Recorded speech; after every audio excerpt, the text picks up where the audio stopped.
So ayan, mag-harvest na po ulit tayo ng ating tinanim na gulay. So may na-harvest na po akong dalawa. Ayan. Kita nyo naman. Ang bilis ng panahon. Kung kailan ko lang ito natanim. Ngayon may mga bunga na po sila, oh. Ba talaga kapag may tinanim ka, may aanihin, di ba? Basta sipag at tiyaga lang po. Kung may bakanti kayong mga lote at maluwang, taniman niyo po yun ng mga gulay. Naku, sa panahon po ngayon, ang mamahal po ng mga bilihin. Naku, kailangan lang po ng sipag sa pagtatanim at tiyaga. Dahil may aanihin po kayo. 'Di ba? Sa panahon ngayon, huwag tayong aasa sa gobyerno. Ha? Matuto po tayo. Ayan, pwede na po ito. Para magtira po tayo ng mga maliliit. Para sa susunod, harvestin ulit natin po yan. So, meron po tayong okra dito, oh. May nakita ako medyo malaki-laki. Harvest na natin to kasi ayan. Pwede na ito. Ayan, oh, see? Panghalo sa gulay. Gugulayin. Saka ito pa, may isa pa dito. Muna natin hintayin na maggulang. Yan, mayroon pa tayong nakikitang talong. So, ito. Pwede po to. Ayan, see? Ganda na ating mga talong. Kahit mababa po sila, abay puno naman po sila ng bunga. Wala po yung mga gamot na nilagay dyan. Natural po. Natural po yung ating pampataba dito. Basta alaga nyo lang po. Ayan, ito ang laki oh. Pwede ito pang torta. See? Tingnan nyo naman, pwede siya pang torta. Oh, wala po siyang butas. Hindi po yan inuud. Oh. Hindi po natin yan nilalagyan ng mga pesticide. Nako, wag po natin gamitin yon. Natural po ang pagtubo nila at pagbulaklak. So, kunin na po natin to. Ayan. So, habang kinukuha natin, anin din natin, linisin din. Ito nyo yung mga dahon-dahon nila. O, may mga ano yan. Yung pinagkagatan ng mga uod. Okay lang po yan. Normal lang po yan sa ating tanim. Pero sa iba yan, ayan po. Lalagyan na nila yan ng mga pesticide. Yan po. Kailangan natural. Yung ating mga kinakain. Yung alam mong hindi galing sa gamot. Ayan, linisin naman po natin. Yung mga nasa ilalim ng mga puno, tanggalan po natin ng mga dahon para yung nutrients po nila hindi mapupunta sa dahon, mapupunta po yan sa kanilang mga bunga at bulaklak. Diba? Yan po dapat ang gulay. So, hanap po tayo ng maha-harvest ulit. So, may nakita pa ako dito. Kaso, ito. Pwede na rin po ito. Ayan.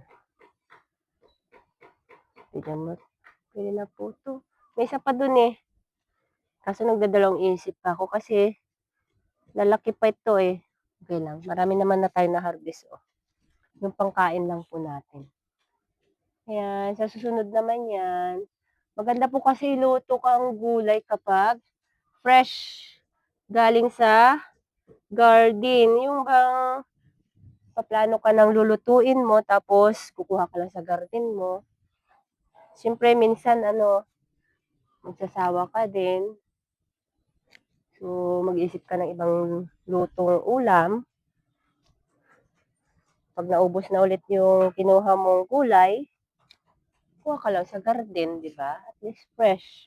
Fresh from the farm. Ika nga nila. Ayan, linisin lang po natin yung ating talong para dumami ulit po ang kanilang bunga at mamulaklak ng marami. So, ayan. Ito pa, linisin natin. Dami pa niyang dahon. Kasi dyan napupunta yung nutrients nila sa dahon.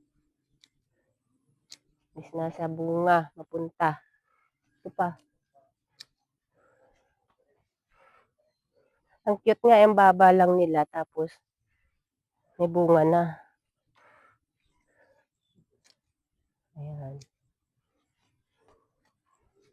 Ang gusto ko rin kumuha ng ano, may talbos kamuti din po tayo dito. Yun o, may bunga na rin. Ay, busog. Busog kanina.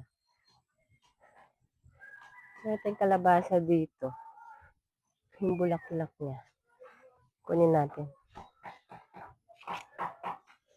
Yan. Alam niyo po, sa probinsya, ginugulay po ang mga bulaklak dito. Mga talbos. Yan, basta yung pwedeng makain.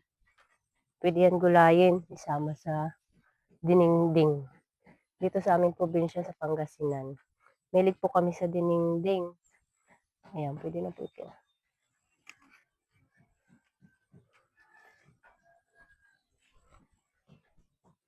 May nakita pa ang bulaklak. Ay, nahulog. Sayang. May harbisin pa tayong sili doon. Ay, pa tayong siling harbisin. Ayan, ito na po yung ating na-harvest. Pili tayo ng ano. Sili.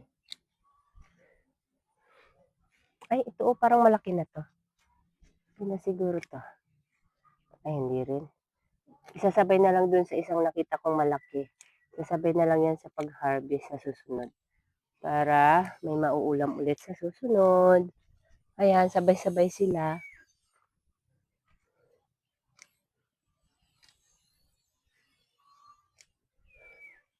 Ayan, yung sili naman po ang ating haharbisin.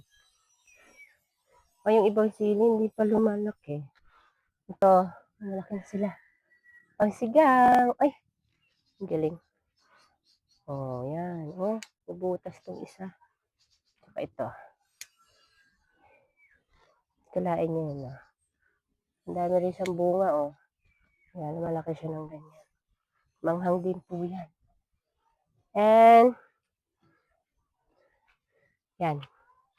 Yun po yung ating hinarbes. Diba? Basta masipag ka lang. Yan. May ulam na po tayo ngayong araw. Bye-bye. Thank you po. Thanks for watching.